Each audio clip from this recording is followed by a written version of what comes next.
How to enable or disable manage notification categories for each app on Samsung Galaxy S26 Ultra.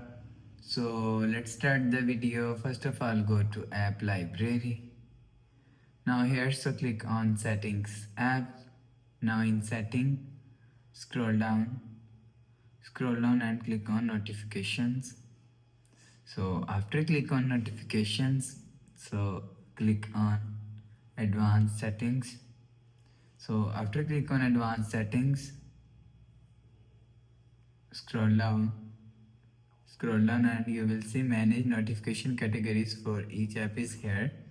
So if you want to enable manage notification app category, so turn on this button, you will see manage notification app categories enable.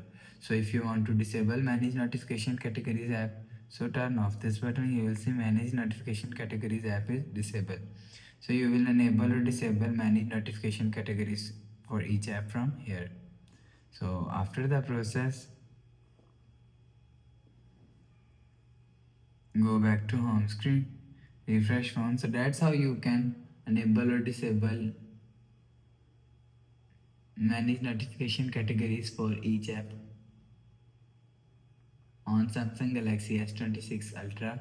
So if you like the video, please subscribe. Thanks for watching.